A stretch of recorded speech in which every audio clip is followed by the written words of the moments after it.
Hey friends, if you have one of these Samsung top load washers that is consistently going off balance and shaking ridiculously and not fully spinning out, or you're constantly messing with it, trying to get it to finish spin and you can't do the full like intense spin cycle, it's like the lowest setting, likely the suspension rods are broken. And you can check that by opening it up. The big drum, there shouldn't be like, you can move it side to side, but you can't really push it down really hard. And if you get a lot of play and pushing it down, chances are the suspension rods are broken. So, pro tip and DIY tip is record everything as you do it and take pictures as you do it, because you want to make sure you get everything put back how it should be. And even I had to go back to my recordings as well and my pictures. So you have to remove the whole top plate. Some models, I think it's a little bit more user-friendly and you don't have to undo the electronics. This one, because it's older, I had to.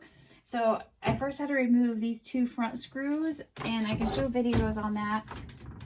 And then this back plate, and then inside the black, or inside this plate has the electronics that you definitely want to take pictures of how things are attached. Because even though it was kind of, you knew where it was going to go, but depending on if it's flipped upside down or not, like which color of cord goes where, I definitely needed to reference that.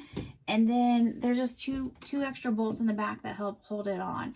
Now, I didn't take everything apart and off. I braced, so the whole plate will come up. I braced it on my head, and I definitely want to put a hat on because there's oil and grease, and actually it kind of hurts.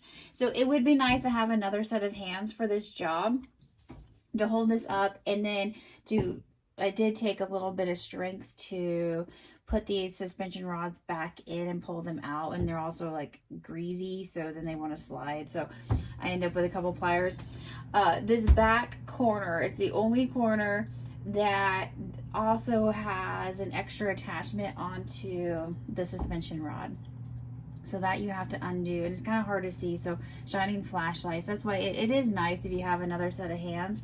But I managed it on my own, and really it was a $35 fix that already I just washed my king size bedding with another king size sheet and a couple pieces of laundry, and it was the quietest load I've heard in a long time, and it didn't get off balance at all. So it definitely did the trick. For 35 bucks off of Amazon, totally worth it. And it took maybe about an hour for me to figure out how to change it out. I could have done it faster, I'm sure, and if I had another set of hands, I probably could have gotten it done in like 20 minutes, if that. It was yeah, because it was more of me trying to find things to help hold this up and not fall crashing on my hands as I did the project. So anyways, if I can do it, you can do it. Definitely not that complicated. Just making sure you get everything put back together.